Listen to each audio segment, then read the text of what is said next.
Всем привет, кто любит мохнатых чудовищ. Облетываемся, радостный день сегодня. Вот. И я решил видео много наснимать. Значит, что я забыл сказать. Вот когда пришли на пасеку и не знаете, первый день облетываются пчелы или нет, смотрите, как пчелы себя ведут. Если пчелы летают вокруг ульев, вроде как изучают местность, тыкаются в пустые ульи, то есть тыкаются во все вокруг улья, значит они облетываются первый день. Потому что на второй день пчелы уже включаются в работу и работают чисто на леток. То есть они занимаются хозяйственной деятельностью и по сторонам не шарятся. То есть если ваши пчелки летают по пасеке, все обнюхивают, это первый день облета. На второй день они уже этого делать не будут. Первый день — это день большого перемирия. Пчелы не кусаются. Вон какую-то пчелку за лапку потянули. Пчелы не кусаются, друг друга не воруют, потому что они охлявшие.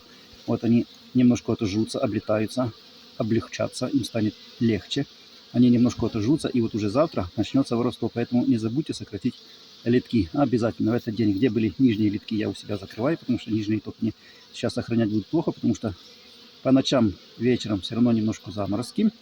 Поэтому нижние литки пчелы охраняют плохо. Поэтому я их закрываю, а верхние литочки, соответственно, проход одной-двух пчелы в соответствии с силой семьи. Чем сильнее семья, тем больше открываете верхний литочек. Ну, в ППУ ульях тут только нижний. Верхний у меня тоже есть, но я их не открываю, потому что сетчатое дно. Так, сетчатое дно. Сегодня они облетали, значит, сетчатое дно я закрываю в ППУ ульях, чтобы было теплее. И пусть развивается. Фундук распустился. Сейчас они с него потянут пыльцу. Сегодня первый день облета, а завтра они начнут тянуть из фундука пыльцу. То есть с пыльцой у меня проблем нет. Все, сейчас самое главное — вода, обеспечить их водой и медом. Все. Сейчас мы почистим улья. В этот день я буду чистить улья.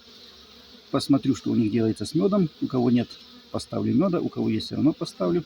Распечатаю, потому что мед сейчас надо. И пыльцу они принесут сами, потому что погода позволяет. Так вот, сегодня 7 марта, и я скажу, что это очень хорошо, потому что прошлый год у нас пчелы облетались 1 апреля, а позапрошлый 4 апреля. И вот обычно у нас пчелы облетываются 7-8 марта, как в этот год. Этот год правильный, потому что вот в чем проблема поздних облетов.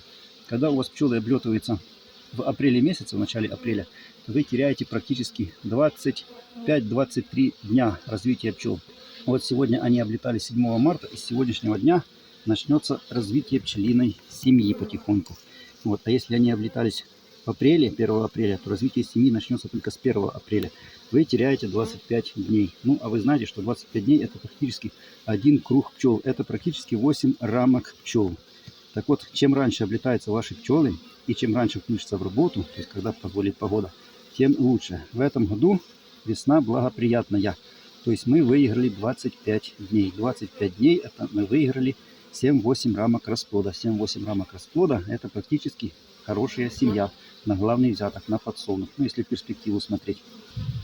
Поэтому сейчас надо приложить все усилия, чтобы обеспечить пчелам наилучшее развитие. То есть минимализировать всякие вредные факторы воздействия на пчел. Но я посмотрел прогноз погоды. Там у нас плюсы, плюс 11, плюс 12. Все чудесно, все прекрасно. И обязательно смотрим мед, вода, пыльца и тепло. То есть утепляем улья, сокращаем литки, вода, мед, пыльца. И радуемся, потому что в этом году природа нам подарила 25 дней. Поэтому в этом году пчеловодство ожидается хорошее. Потому что вот если у нас пчелы облетались в прошлом году в начале апреля, то и отводков за сезон получилось на 1 меньше, чем всегда. Обычно от одной семьи можно 3 отводка сделать, а сделалось только 2. А в некоторых семьях, которые были послабее, там только 1. Потому что потеряли 25 дней весенних, когда могли работать. А в этом году все чудесно. Поэтому в этом году посмотрим, что у нас фермеры посеяли вокруг пасеки. Вот, потому что если как в прошлом году ни хрена не посеяли, то все плохо. А если еще они посеяли, то в этом году работаем не только на мед, а и на развитие пасеки, то есть на увеличение семей. Потому что год в этом году благоприятный. Вот сейчас нам уже надо подстраиваться и под погоду, и под фермеров, под все на свете. Потому что не каждый год для пчеловодства благоприятный. Вот прошлый год был провальный для пчеловодства. Никудышный. Вот. Фермеры ни хрена у нас не посеяли, меду не было.